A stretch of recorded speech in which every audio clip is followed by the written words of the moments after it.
Welcome to God, Sex, and Love. It's your girl, Miracle Sims, and tonight I'm going to be chatting with Mr. Cole Forrester of True Radical Love. I think we are in for a treat, you all, because I don't think you ever heard a man talk about porn like this. So if you're ready for this conversation, then stay tuned.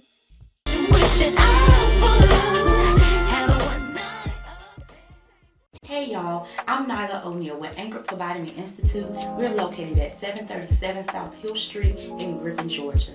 Look, this program was birthed out of a will to help and push you closer to your dream, customizing each and every learning path for each and every student, giving you hands-on education with myself and other teammates.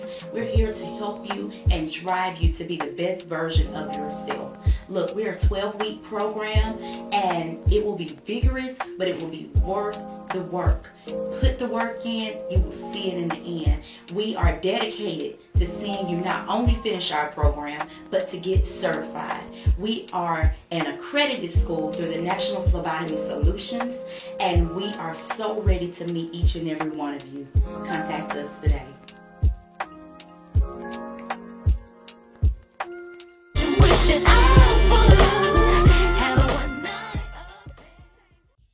Welcome back to God, Sex, and Love. As you can see, I have Mr. Cole Forrester. Hello. How are you? Doing well. Thank you for inviting myself to be on here, and you being super abundant in your time, and just really appreciate it. And moving it last minute. I had to move this call, so that did mean a lot. Thank you. Oh, no problem, man. Look, welcome to God, Sex, and Love. I appreciate you, putting yourself out there. I'm like that too. I'm out here trying to find shows and have a show and all this stuff like that. And so, yeah, I'm glad that we stuck out in the crowd. Oh, yeah. Welcome. I know that you said you wanted to talk about a particular topic in particular, but just share with the audience a little bit about you, and then we'll jump on into your topic. Yeah, totally. So I'm from Atlanta. We're both here in Atlanta. So as much as we're virtual, we did. Yeah, I guess that's where you have to be. But I grew up here, and went to Florida for a while to run a few businesses down there for a company. And my faith story really revolves around that a lot. I grew up in the church where I went to Perimeter Christian School from 2nd to 8th grade, so it's up here in North Atlanta, and then I went to a public high school, and the foundation given from that school was great, and I didn't have a really healthy respect of what God's love is and what Christ to be really renewed by Christ, and what you read a lot in Romans. That didn't make I kind of use that verse, Jesus was there for the sick and not the healthy, but I was sinning with the sinner. So it was, I wanted worldly things, and went into the business world, and the business world is a lot of guys in their young 20s, a lot of them are very seduced into the, things you could get, the monetary success. And I just came to my wit's end, and I was down in Florida, and I was in a tough relationship, tough position, and finances were not good either. And I just was like, call to God, like, what am I doing? I've been trying to do it all on my own, and come back home, and family just accepted me. My dad, probably could see the writing on the wall, but he just let me fail. And it's kind of like the prodigal son. He ran, I came home, and doesn't hold that against me a failure. And I think that's a great thing for parenting. So to continue into that story, I moved, new city, my relationship ended, new career, a lot of great things were happening. And I didn't know that God was going to put this beautiful woman to just wreck all the plans I thought I had, which the plans weren't that good anyway. So this was a new plan. And Kayla, I met her, and we got to know each other. And I would say, I guess we felt like we started our relationship like we might have many others in the past, where we were physically intimate, and we just had to pull back that and say, what's important to you, what's important to me. And we wanted to seek out the truth, in the relationship. We didn't want to be in a long-term relationship again that wasn't going to work out and it wasn't going to equal marriage. And it's kind of like, why are we dating? Okay, well, it's to get married one day. Well, that's an important question. Let's start asking questions around this. And we read a book, Single, Dating, Engaged, Married, by Ben Stewart, one of our local Passion City guys. And that book is a great book. And if you read a book together with someone you're dating or engaged to, it's almost like marriage there. I mean, they bring these questions in that some people might not ever ask, but it brings all of them in. And so, but then the first 3 months, we were asking the hardest questions. I was seeking counsel from maybe guys I knew that were in my circle, but I didn't spend more time with. I stopped spending time with friends that want to talk only about sports, or even little things that they're looking at other women inappropriately or just had different views about women. I do not want to be that guy. I want to be a guy who loves my wife more than anything in this world. And I would say I had a weakness towards the lust of, I wasn't someone that always stood in the position for the nonprofit we're doing today as I would in the past. So it was just more of a calling on why, this was so important. And even within that journey, we got married pretty quick. We met in May, and then we got married in May. So basically a 12-month turnaround. Had to lock her down quick. And yeah, it's fun, man. Man, sorry. I said a lot, dude, man. All right. But it's fun.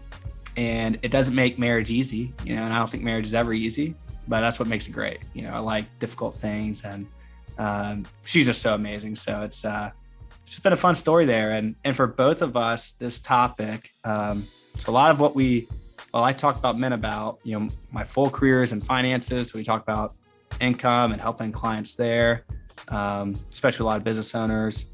And then, I love just talking about marriage. I love talking about family dynamics. And I always will fight for my friends' marriages, and I hope they fight for mine. That is what marriage is. And there's people that watch us get married are there witnessing in front of God, are two becoming one. And so I love going to weddings. I love seeing my friends get married. And then I love being there if there's difficulties. I love helping them and praying for them there. And that's kind of the background of this. And let's get, we could get into the topic. That's just a good synopsis that I did everything wrong, and, I did everything right by the eyes of the world, but everything wrong in the eyes of God. I was chasing after pleasure. That's all I really wanted in life, was to be happy, but I didn't really know what being happy was. My brother did pass when I was young, so that maybe from there I figured, so much questioning about what's life about. Just a lot of questioning of the faith, and it just made it so much more important. And so that's the big thing, is that I wasn't always living the right way. I truly wanted what God wanted for us in our life, and that equals an amazing marriage with my wife, and that's all I want. Everything else doesn't want that. They want my wife and I not to love each other and not to love God. And I promote the hardest thing to promote. When we talk about sexual education and how do you teach our kids one day, I just get baffled, and I haven't even wrapped my mind around how, when we have kids one day, how we'll, raise them in this world of an ever changing landscape of the technology advances. It's just, it's crazy to think about. So all that to say is that I love marriage, and I love people. I love men that are really men, and relationships that make the really hard decisions of waiting for marriage. And again, my wife and I, we did not succeed there. And even in the way of us refraining from that, which is a gift, there's still conversations to be had. There's still unpacking this stuff. We're still unpacking, great things. So I hope that's good. Just framework of kind of me and Kayla about marriage. There's a lot of good stuff there. Look, first of all, starting with the fact that you went to Florida and I was in Florida too. Yeah. We're in Florida. I'm telling you, man, small world. You really don't know. Oh my gosh. I was in Orlando for about 5 years after college, and I came on back home too. I guess I saw myself as the prodigal daughter, if you want to say. Yeah. And then next thing I know, a few years after that, I met my husband, and all these things are happening too. So it's like crazy, right? It's crazy how people's lives can be kind of similar and stuff like that. But I think that's a beautiful explanation of like how you feel about love and marriage and everything like that. Which I don't know if this is a good segue or not, but I mean, so what does pornography have to do with that then, sir? I mean, what's going on? Oh yeah. Yeah. So as we maybe rewind a little bit too, yeah, growing up in a Christian home, I still, gosh, I mean, let's say the first time I saw pornography, I was probably, I should have this story even better because it's my story, but I was a kid. It was, I went to my friend's house, neighbor's house, and I think his mom went to get groceries. So we're like, okay, we're at the house by ourselves. It's like, there were no laptops. There's like one Dell computer, and we ran over there. I think we took the phone off the hook because it was like Bell South or whatever, the dial up. And we didn't know what we're doing. We're just, we're boys and we're being curious, and we looked up images and stuff, and maybe it took 10 minutes for the first image to load. She came back within 30 minutes. So we ran off, but it was like this weird thing. Like it was like and he kind of, and I guess I wanted to look, but it was like, you feel that guiltiness, like that weird feeling that you're doing something wrong. And sometimes people like that feeling. I see why people like that. Because like, I don't know how to feel about this. Like somehow my flesh is liking this, but I know that this is not right. And yeah, maybe back in the day too. And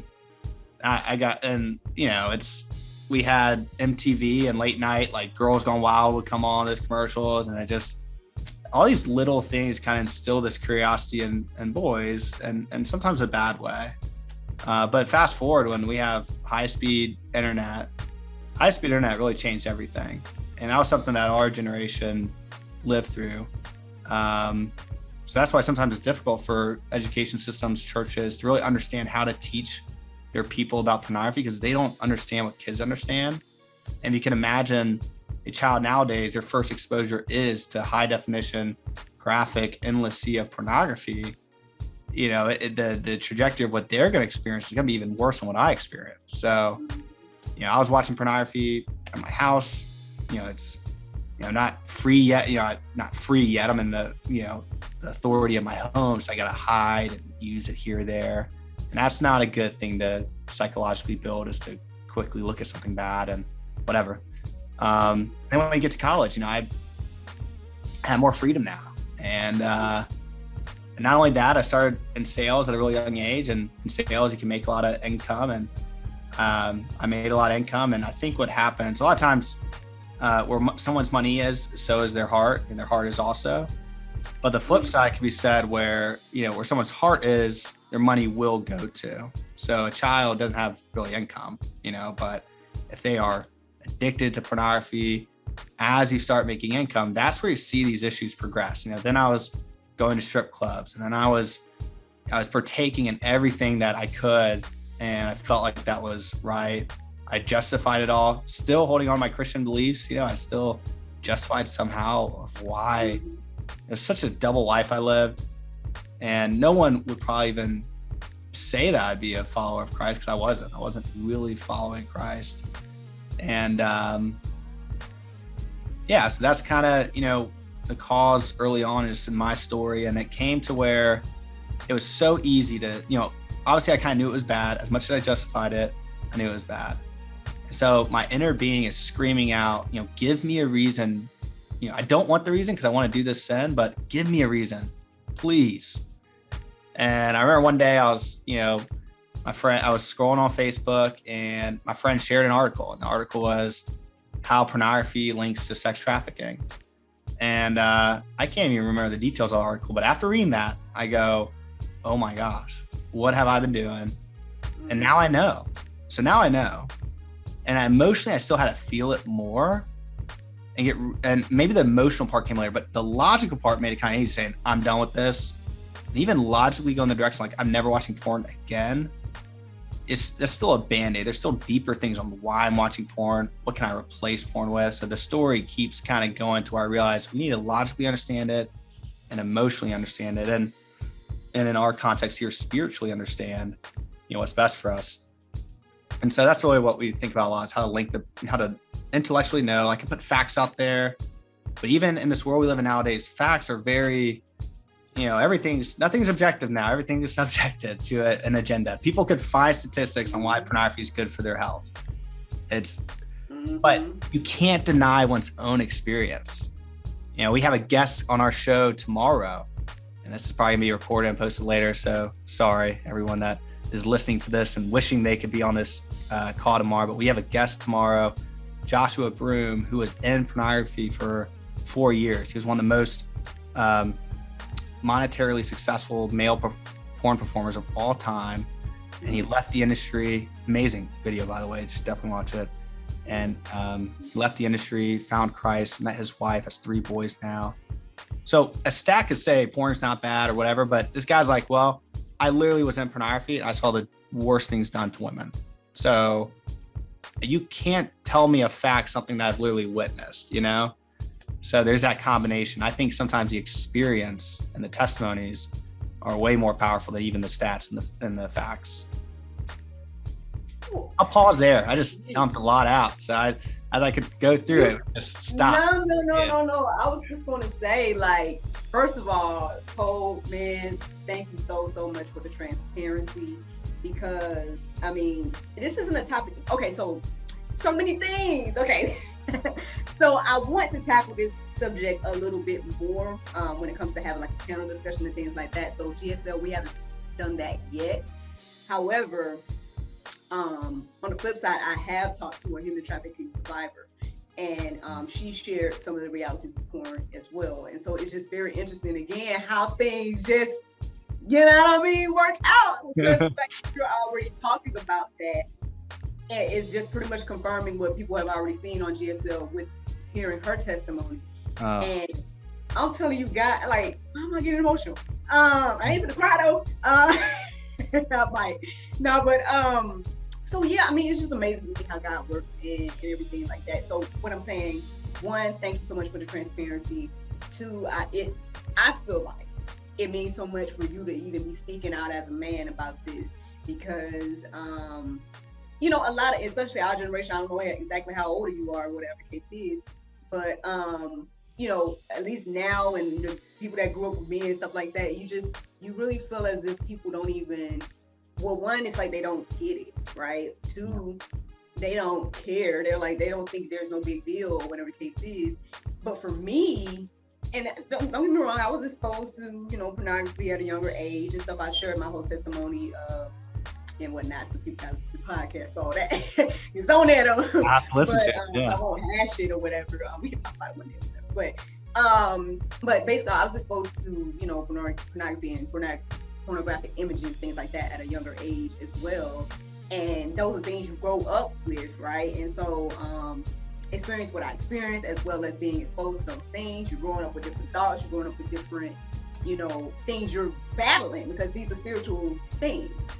And so, I mean, I can definitely relate to you when it comes to all of that. And then, you grow up, you don't necessarily think, you're caught in between. Like you say, is it something wrong with it, or is it not something wrong with it? It feels good, but at the same time, it don't. And for me, like, as I grew up and was watching it, there were times when I was watching porn or looking at images and stuff, and it just, something about it. And this is before I had a conversation with a young lady, because obviously I didn't start doing this till like last year. So I just recently had a conversation with her Mother's Day weekend.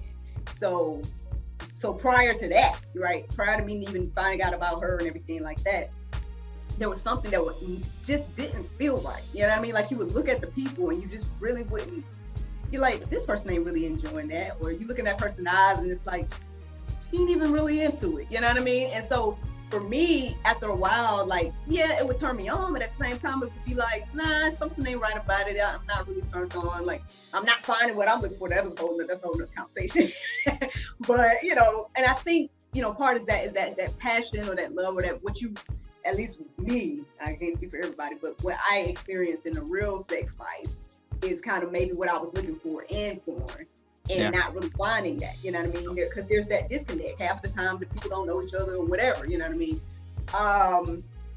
So again, I didn't know about the human trafficking aspect until I came across this lady and her story and whatnot, and then things started to click. It started to make more sense. I'm like, well, maybe that's why the women that I saw weren't into it. Like, that's why in their eyes there were no enjoyment or whatever the case is.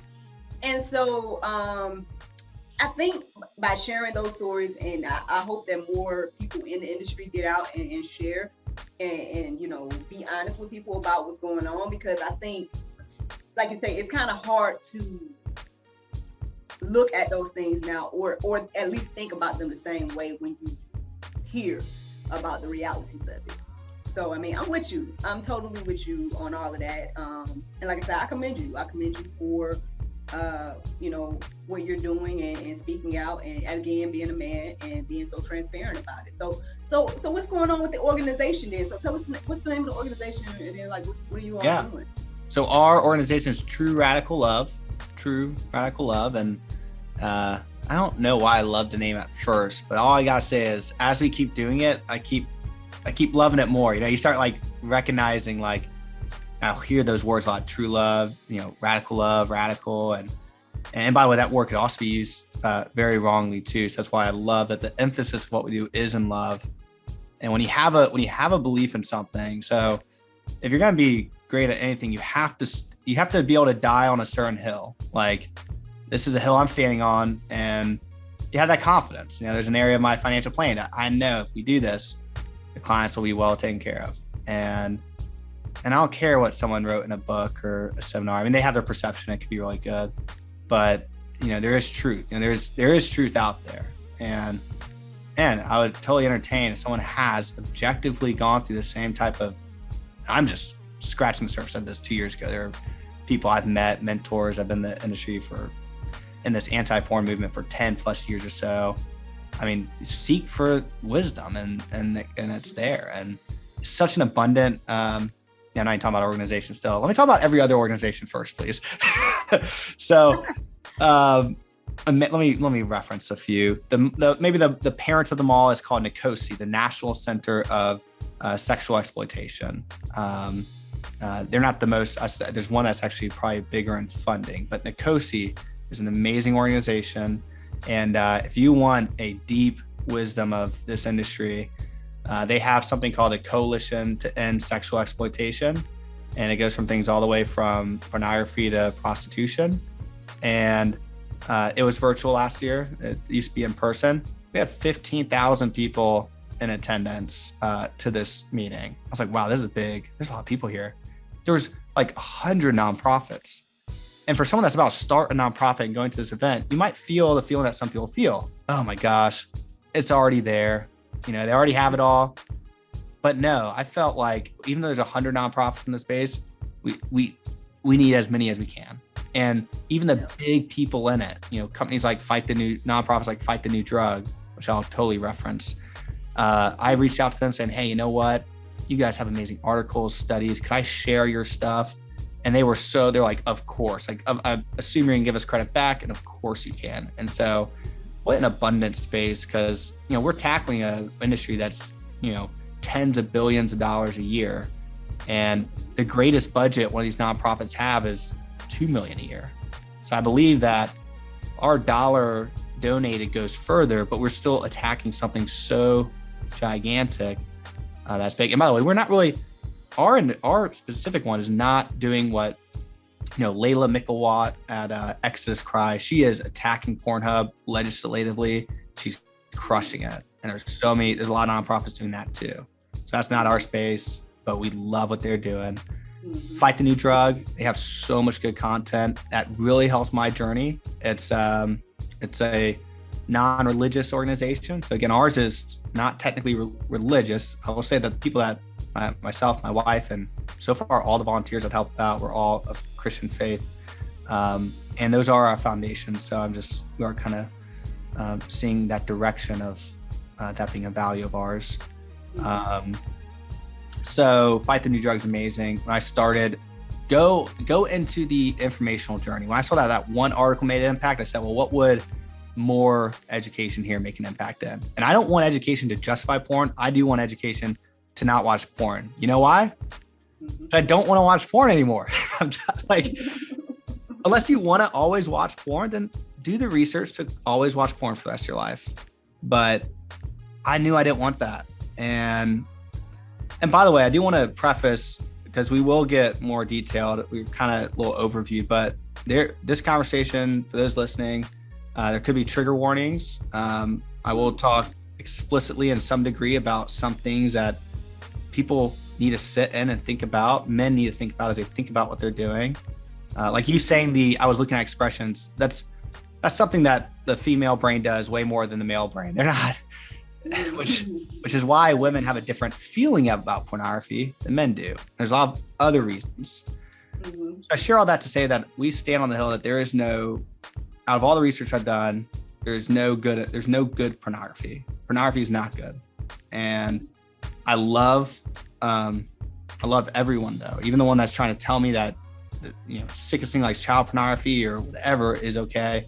I still love the person, but I hate the evil of what this has done. Mm-hmm. So our hill is that we'll be very curious. We will, if someone is defending pornography or maybe questioning it, we'd rather them come to the conclusion why versus us forcing our beliefs anyways.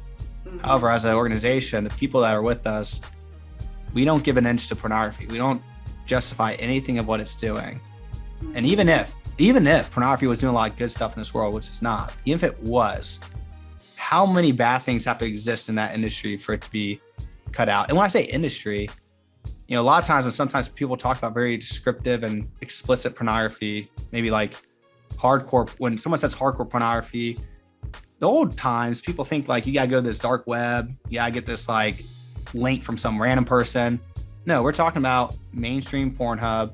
Pornhub is a monopoly of the industry. They own other massive companies underneath the Pornhub subsidiary, which is owned by MindGeek, which by the way, they're getting slammed right now. Thank the Lord. I hope justice is served.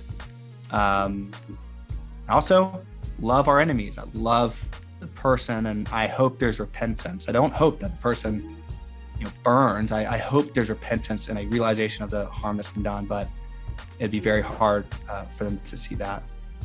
So what am I going around? I guess, okay, here are all these other organizations. This is what they're doing. What we want to do, and I put this out on our Instagram with a whim, but we want to end pornography, one heart at a time. We're not attacking the company. We just want to bring people in. And there's another community called NoFap, which by the way, the hardest term in our entire business is talking about masturbation. That there's just not a good word for that, I will say. So this company, NoFap, as you can imagine, it's guys that, don't watch porn and don't masturbate. And so they have an amazing community on Reddit. And by the way, if you want some more experiences, go to Reddit and go to NoFap, hear the stories and testimonies there. Go to Love After Porn.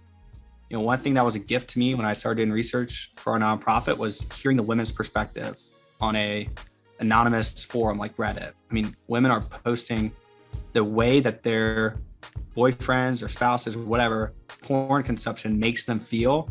It will sicken you. Or sicken you in the form that it just breaks your heart. And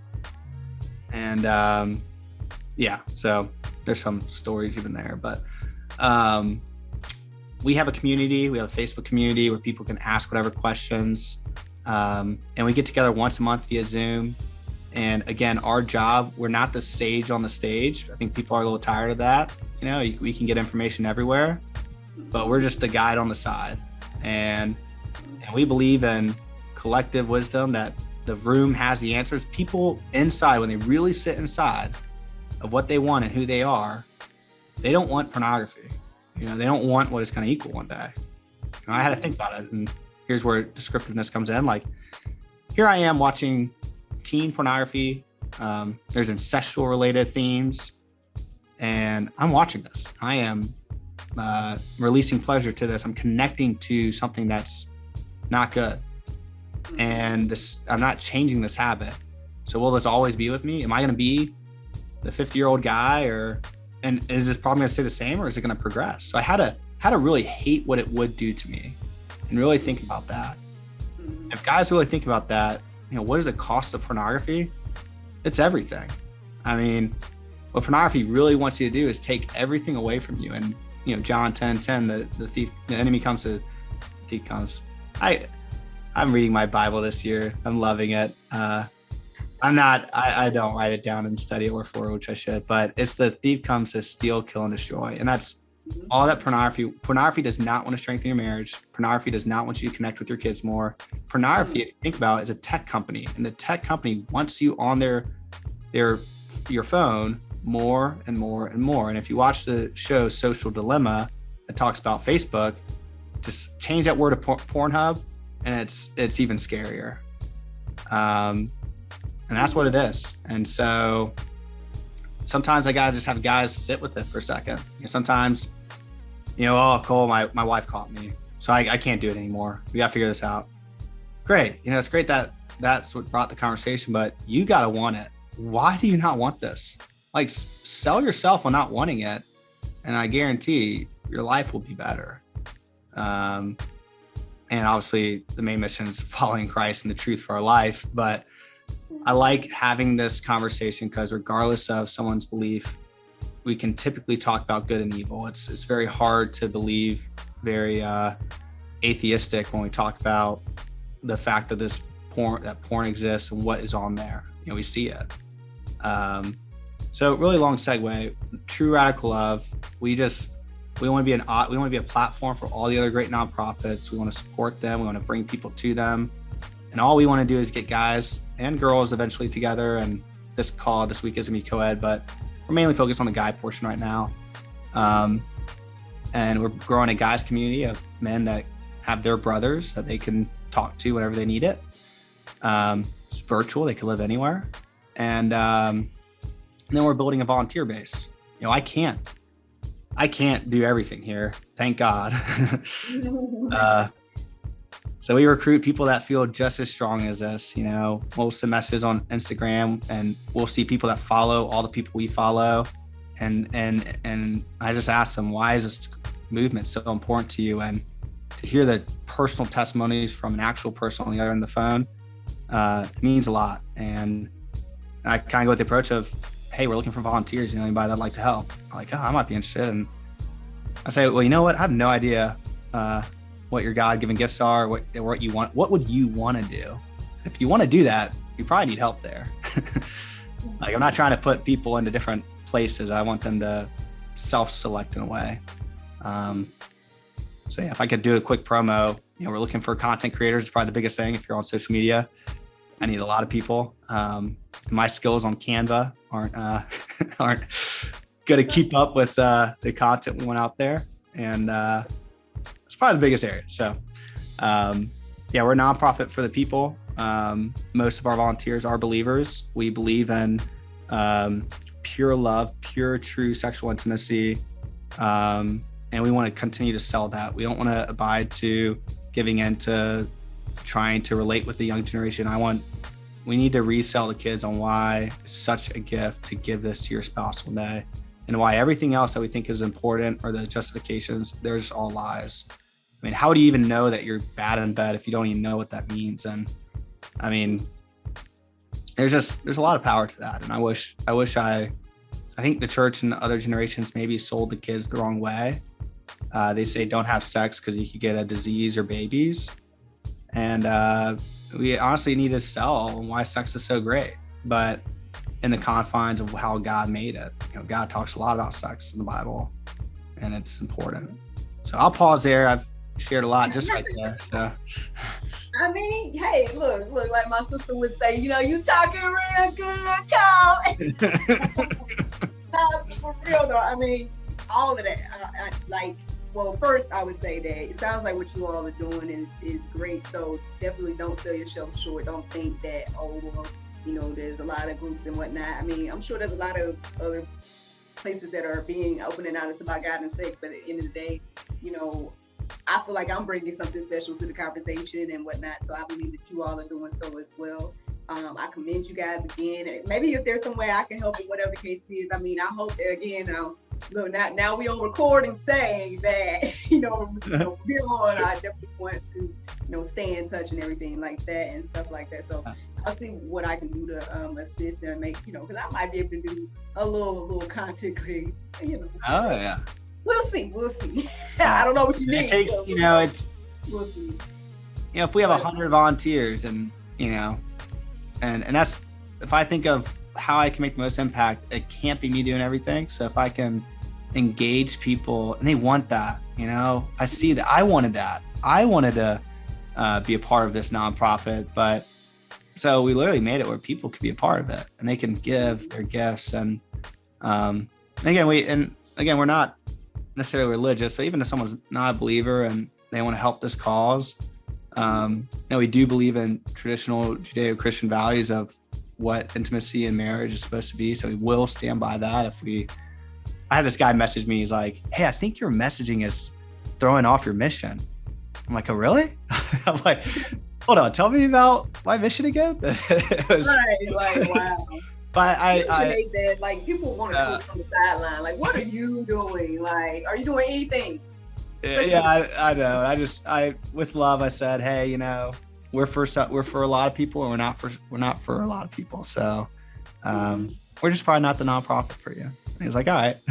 So, but I do believe every child, every person on this world is a beautiful child of God. No matter if they are followers of Christ, we're all made in God's image.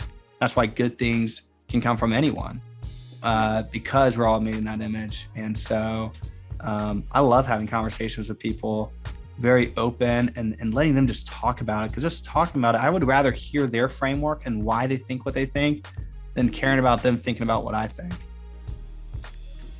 Yeah, I think it's important to have the conversations too. That's a whole nother thing about GSL. And so when we do have that conversation about porn, I would love for you to come back and, when we had that panel discussion and whatnot, to have, multiple voices, because I don't know what everybody's going to say or believe or whatever. Because I definitely know that there are Christians out there that don't see no problem with it at all. But then again, I don't think, I'm going to give them the benefit of the doubt that maybe they don't know about behind the scenes. I'm just kidding. They need to find out about it. Let's give them that the benefit of the doubt. But yeah, regardless and everything like that, I definitely again commend you and everything you got going on. I appreciate you so much for reaching out and everything, because again, I do believe that this is an important conversation, because as you said, the more that people are engaging in this, which one of the things that the young lady that I was telling you about and her mom, because they kind of speak out together about this, one of the things that they say that we can do to try to stop this situation is to stop supporting it, Yep. Stop watching, stop, buying, stop, engaging into this, because again, they say the same thing, that the whole situation is basically trafficked people, you know what I mean? And then let's not even get into the kids situation. Like, bringing kids and sex together in the same conversation, to me is just like, why? Like, there's no point. Like, kids and sex should not even be in the same sentence in my book. But hey, some people don't think that. But there's a lot of stuff going on these days. I'm sure you know too.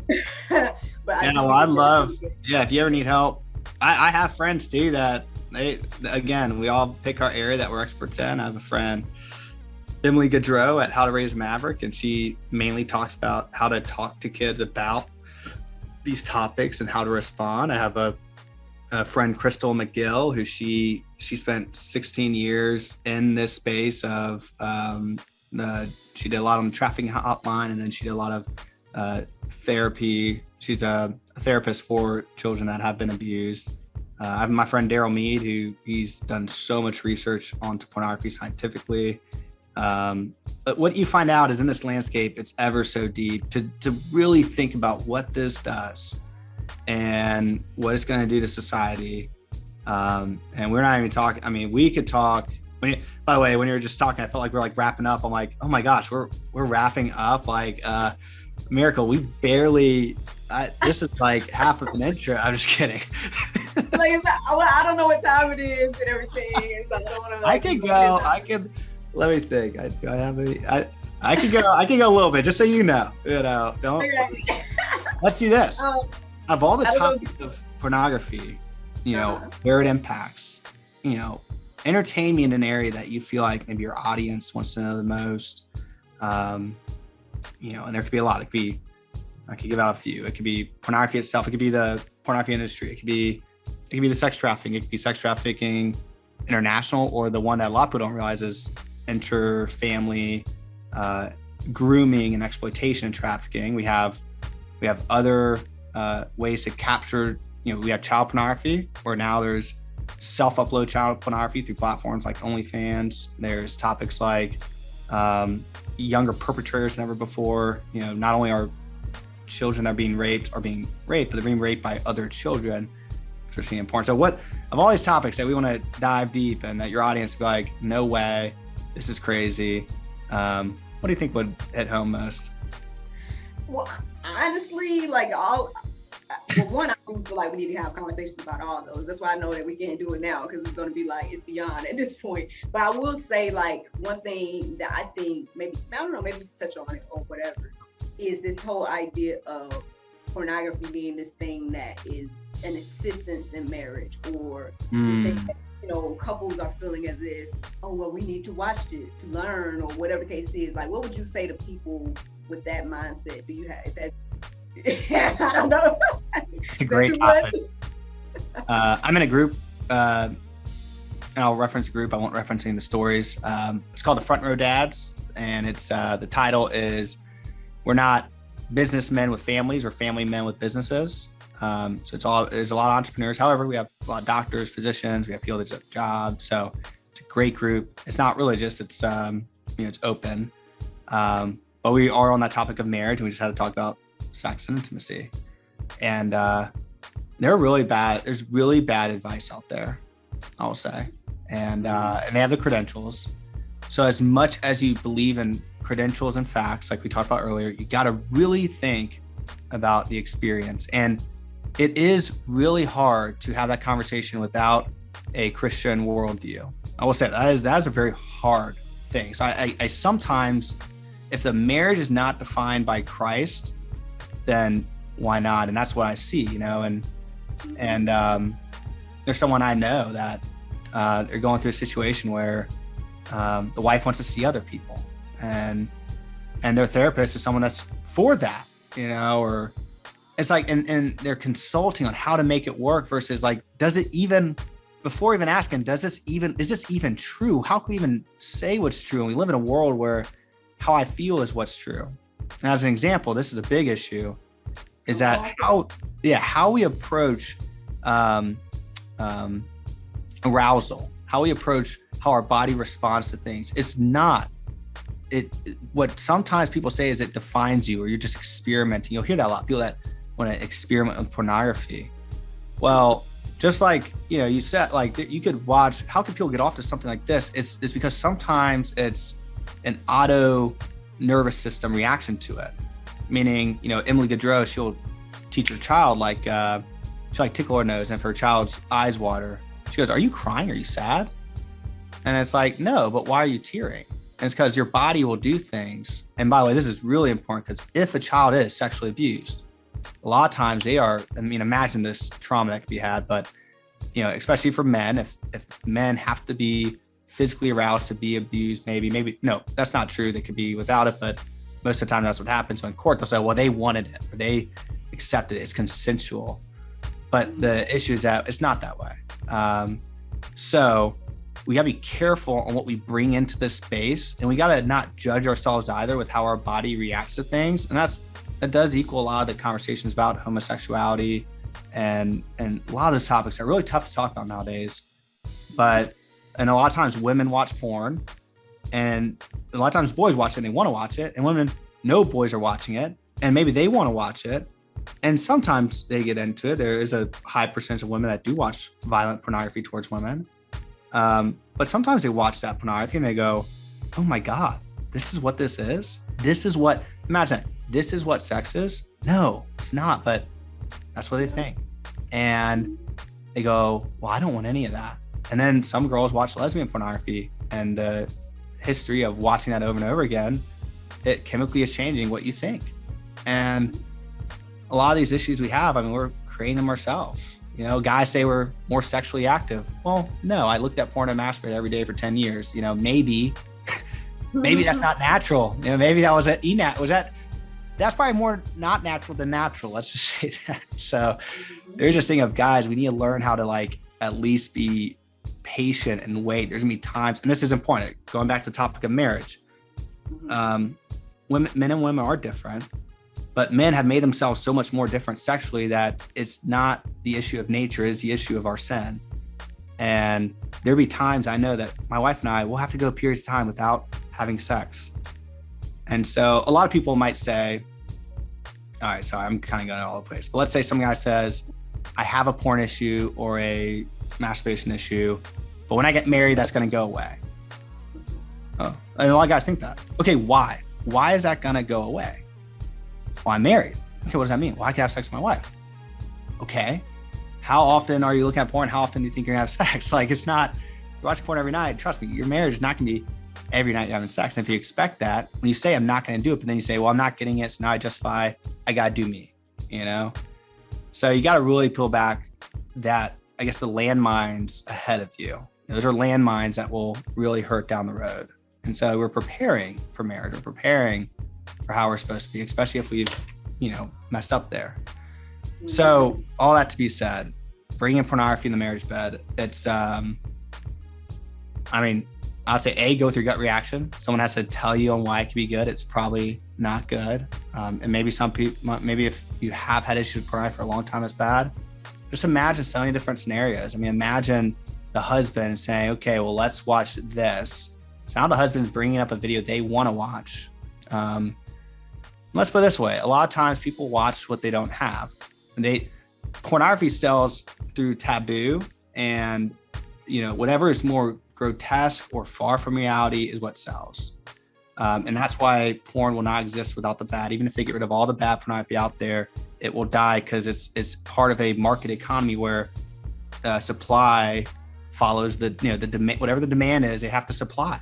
And they get rid of all the bad stuff. If you look at the top search for terms in pornography, it's not Christian husband and wife having sex. That's not number one. Number one is Japanese. Number two, by the way, the top 5 of 8 were related to that incident that man took out here in Atlanta on the massage parlors. Number 8 was massage, and the other 4 above had something related to Asian culture. I could imagine this guy, that was his first issue, was massage parlor. I could probably guarantee if his computer was looked at, it probably had a lot of pornography. So do I know if this guy hates Asians? No, I think he didn't see them as people, and he was so lost. And that was radical in a very bad way. That's not what we do. And we condemn all violence towards people. We should truly love them as God sees them. And it's sad that that's where that is. So, back to marriage and pornography and, back to that. Guy's going to show what he wants to watch. Well, imagine, you have a smaller wife, and then you're watching, you could insert big, you're watching that. What does your wife think?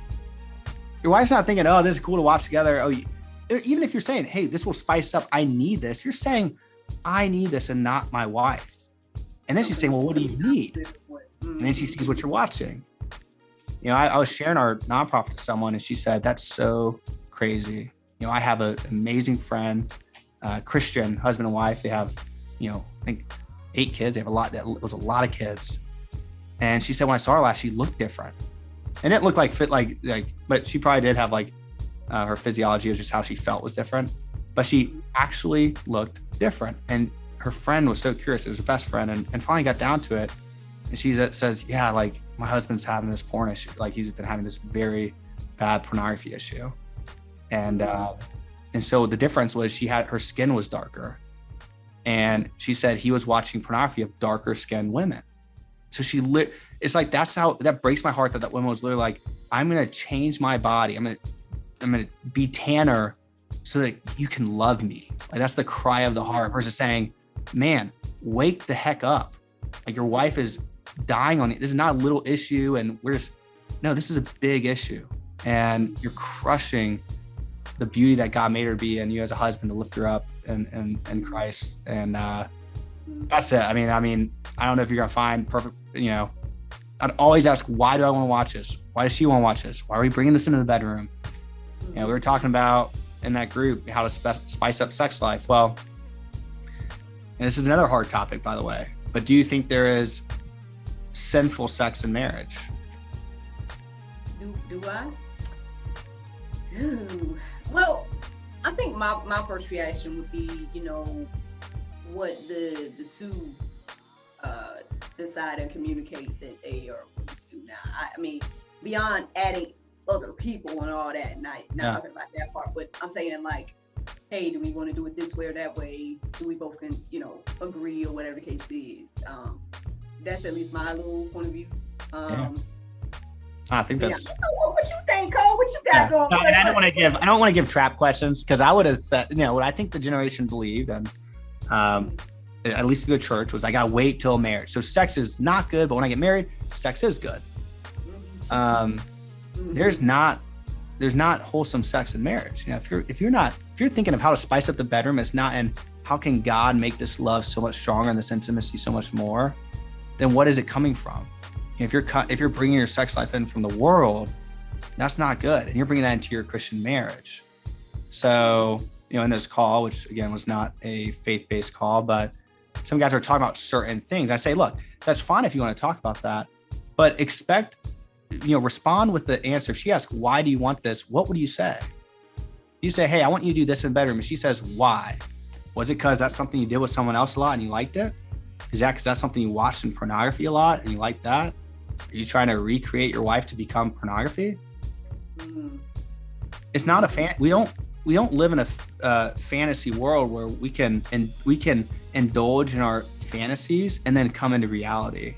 You know, if you were doing role play with your wife and you wanted her to dress like a schoolgirl and you're a school teacher, like that's in it, or you're watching pornography that's theme based, that is doing something to you. That is, if you're watching these scenes that we're not animals. We don't like when a dog is, you know, chasing after a squirrel and I say, you know, hey, I got a treat. Dog forgets all about the squirrel and never thinks about it again and then eats the treat. You know, humans aren't like that. If I look at pornography at night at the same time, all the time, I'm not only thinking about it when I'm watching it, I'm thinking about it when I'm interacting with real people in real life. And that's the scary part. You know, what does this really do? How am I viewing this person as a daughter of God, as a child in Christ? Or am I viewing them as an object that I could think of them sexually? That's real, man. That is real.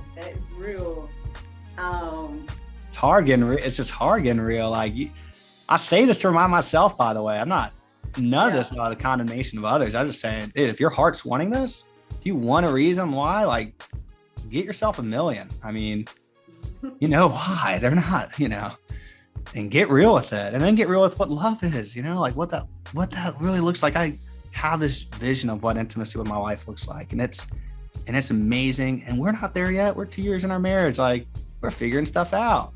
And what an amazing part of that, you know, and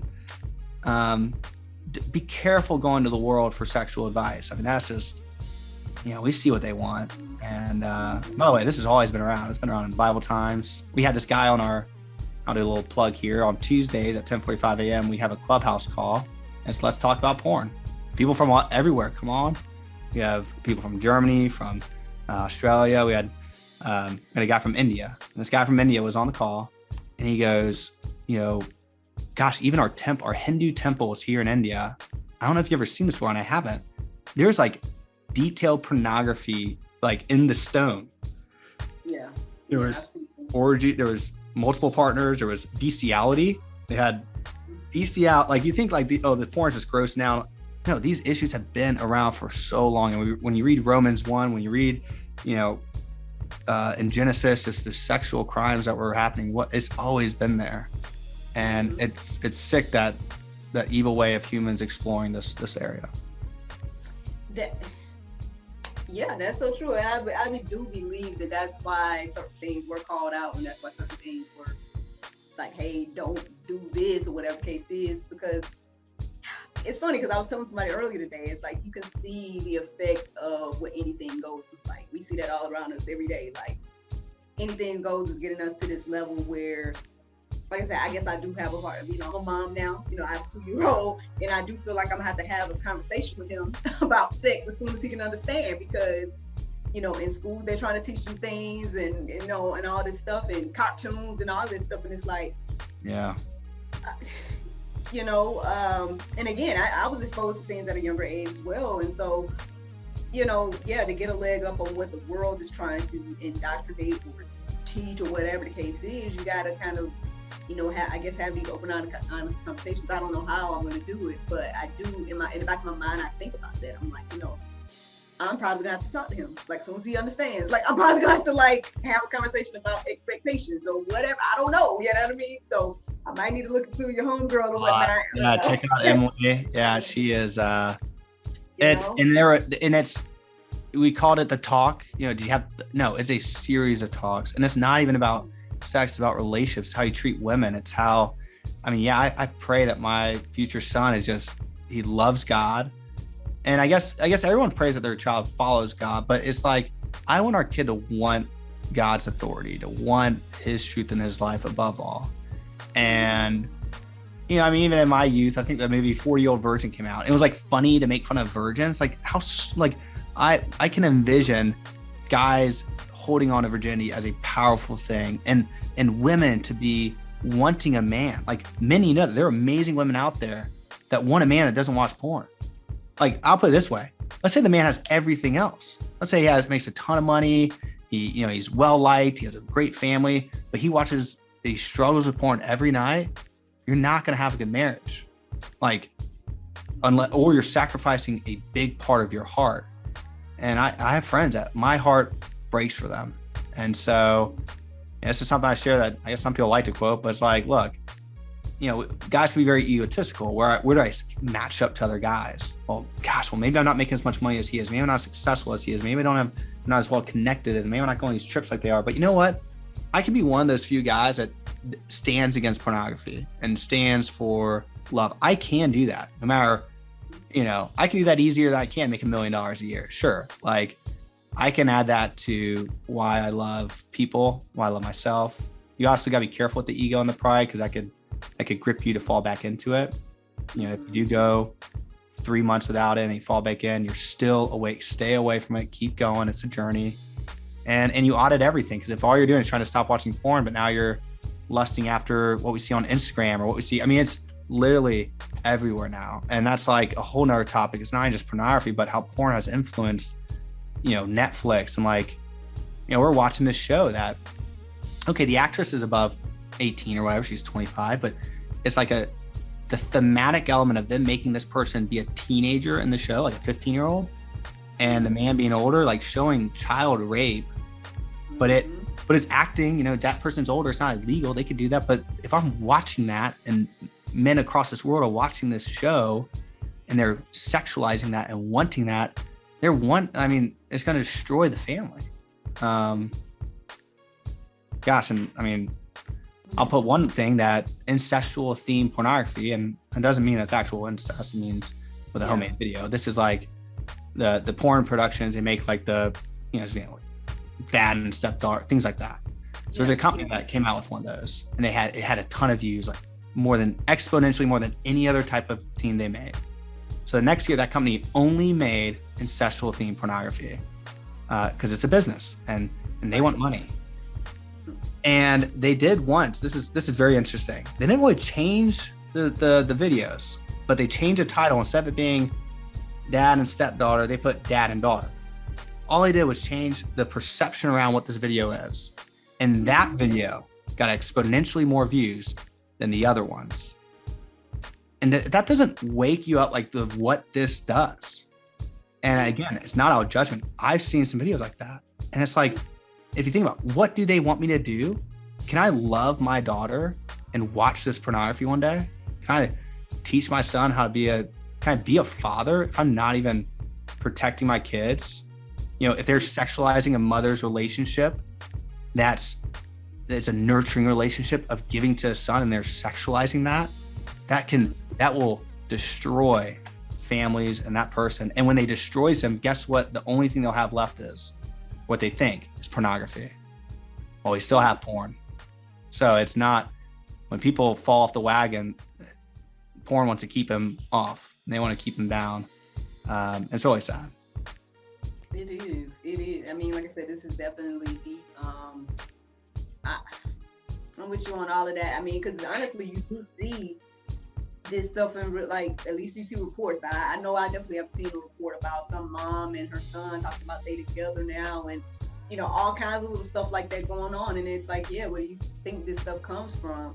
And at the end of the day, you know, ultimately, what I do believe is that, yeah, it is a spiritual attack. It's a spiritual attack on families. It's a spiritual attack on everything that God has created and said was good. It's like the world's want to tell us the opposite. No, this is good or that is good. And so, and you know, that's what we see, right? That's what, you know, this porn is representing, all this stuff. And so, yeah, I know we can go on and on and on, so I don't want to, you know. We went to the hour now, so I'm not going. We're at least going the hour. You can kick me easy, but yeah, I love it. Definitely need to come back. I definitely want to continue this conversation as well, because yeah, like, I mean, even if it's just one-on-one, but I definitely want you to come back to the panel discussion. So I want to do that at some point. That is a topic that I want to tackle more.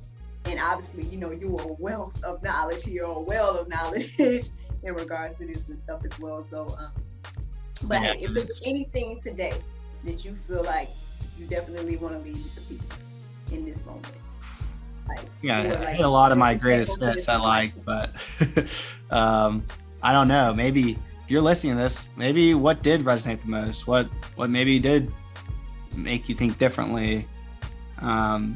It's okay to know that porn is bad, you know, and, you know, going all the way back to an earlier question, like, why is this kind of part of your story?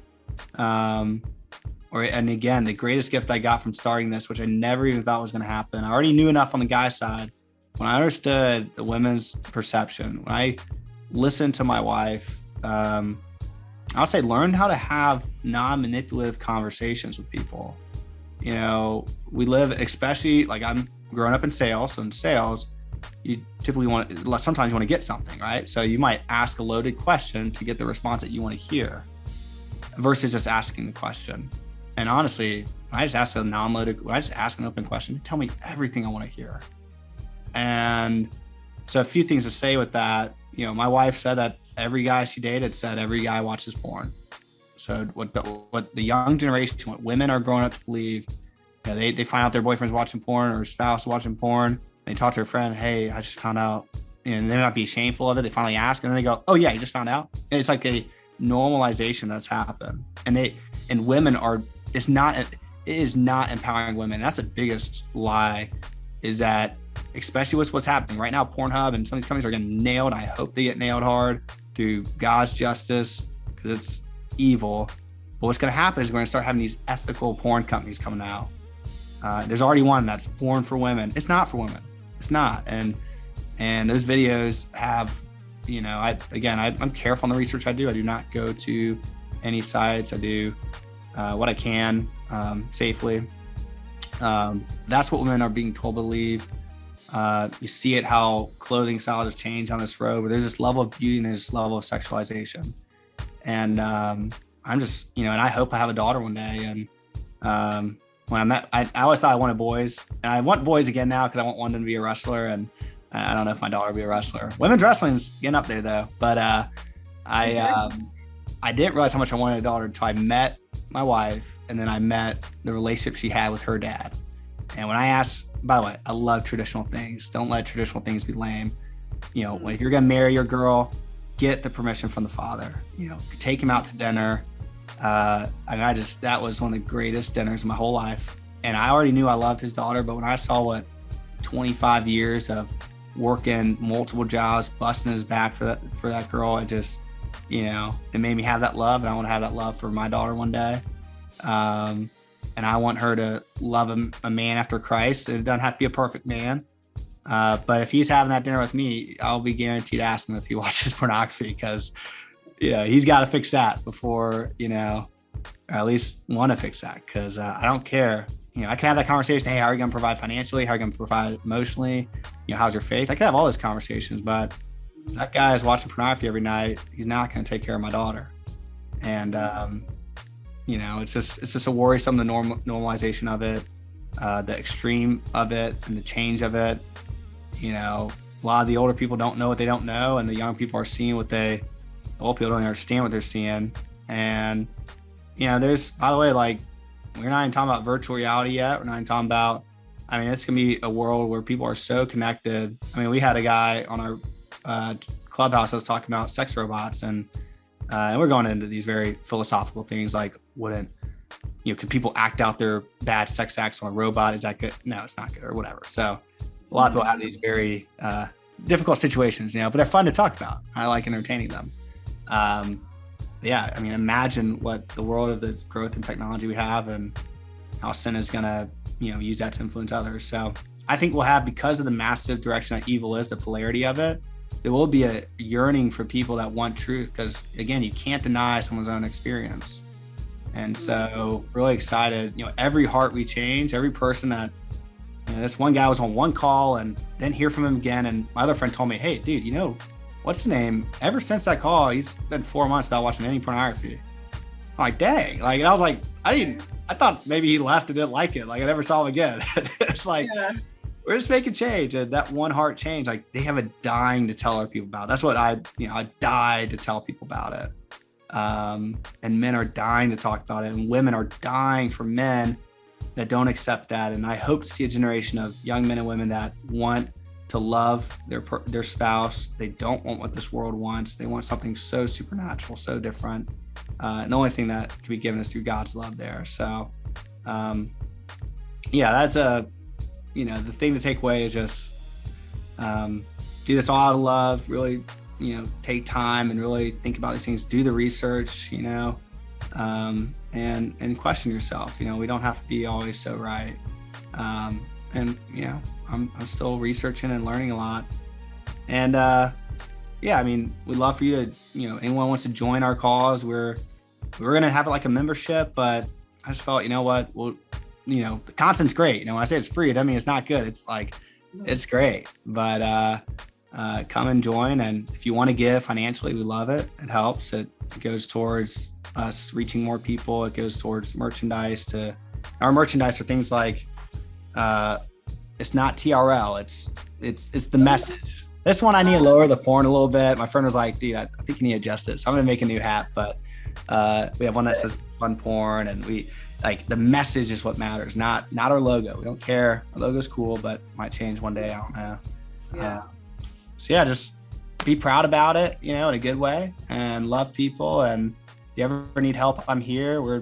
I don't know. And even if we get really big, I don't care. I'll take a call with anyone one-on-one, and I care about your marriage more than anything, whether you're a follower of Christ or not.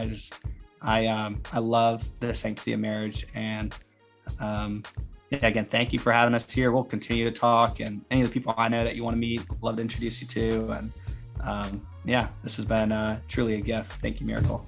Oh, thank you so much, Cole. I really do appreciate you. Like I said, you and your time, your knowledge, your love for family, marriage, and God, and everything like that. It just shines through, and I really appreciate you. Thank you so much. Yeah, and definitely,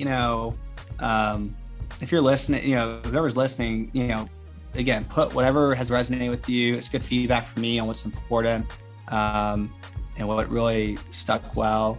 And maybe something that maybe you don't know, or maybe you question, hey, tell me more about this, or hey, we need help in this area. Maybe enough questions or topics, Miracle might be able to, we could maybe coordinate more of a specific direction on one of these calls. So. For sure. Well, tell everybody where they can reach you again as well. What? Tell everybody what? Where they can reach you. Oh, cool. Great question. So, we have a Facebook, / True Radical Love. Follow us on Instagram, might be the best. Follow us on Instagram, Instagram / True _Radical _Love. And just send us a DM. I basically do a lot of that now. So maybe another volunteer we're looking for is like a recruiter / marketer, someone reaching out to people.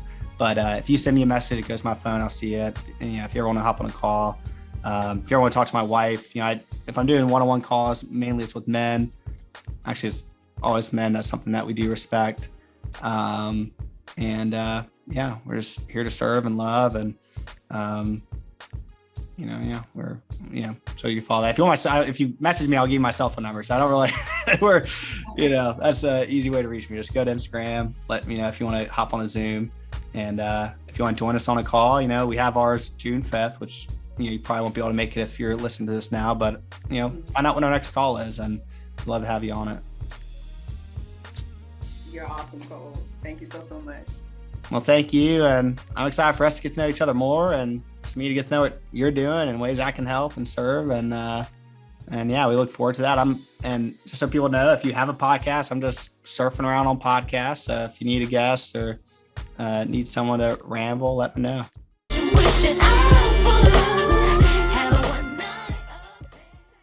If it is or if it ain't, it's going to come out.